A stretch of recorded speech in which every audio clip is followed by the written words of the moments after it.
Assalamualaikum warahmatullahi wabarakatuh. Perkenalkan saya Lisa Fatmadewita dari Prodi Perbankan Syariah 3A. Nah, pada kesempatan kali ini saya akan menjelaskan materi saya mengenai zakat sebagai instrumen investasi publik. Materi yang pertama yaitu pengertian zakat. Menurut bahasa, zakat berasal dari kata al-zakah dalam bahasa Arab. Kata al-zakah memiliki makna diantaranya al-mumu, yaitu tumbuh, al-ziyadah bertambah, dan al-toharah yaitu bersih, al-mad pujian, dan al-barokah berkah, dan al-sul baik. Nah, dalam terminologi fikih, secara umum zakat didefinisikan sebagai bagian tertentu dari harta kekayaan yang diwajibkan Allah untuk sejumlah orang yang berhak menerimanya. Yang kedua yaitu hukum dan hikmah zakat. Hukum zakat adalah wajib atas setiap muslim yang telah memenuhi syarat-syarat tertentu.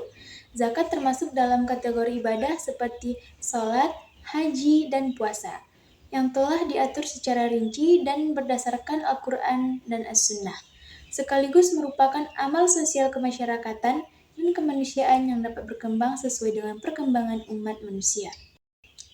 Adapun hikmah zakat, yang pertama menyucikan harta, yang kedua menyucikan jiwa muzaki dari sifat kikir, yang ketiga membersihkan jiwa mustahik dari sifat dengki, dan yang keempat membantu orang fakir dan memenuhi kebutuhan orang-orang miskin.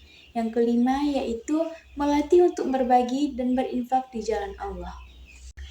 Ketiga, harta yang dizakati. Yang pertama yaitu binatang ternak. Jenis binatang yang wajib dikeluarkan zakatnya hanya unta, sapi, kerbau, dan kambing. Syarat bagi pemilik binatang yang wajib zakat tersebut ialah yang pertama itu Islam. Bagi yang non-muslim tidak wajib zakat walaupun mempunyai binatang tersebut.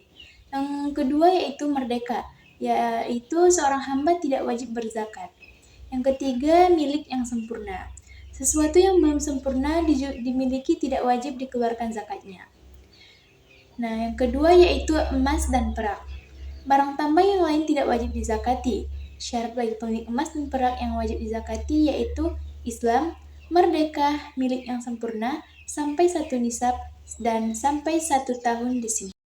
Nah, yang ketiga yaitu makanan yang mengenyangkan.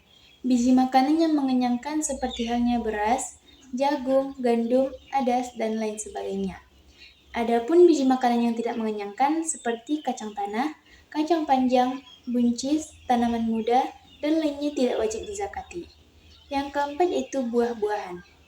Hanya buah kurma dan anggur saja yang wajib dizakati dan yang lainnya tidak. Nah, syarat bagi pemilik buah yang diwajib dizakati yaitu Islam, merdeka, milik yang sempurna, dan sampai 1 nisab. Nah, yang terakhir yaitu harta perniagaan. Harta perniagaan wajib dizakati dengan syarat sama seperti syarat pada zakat emas dan perak. Tahun perniagaan dihitung dari mulai berniaga. Pada setiap akhir tahun, perniagaan dihitung harta perniagaan itu.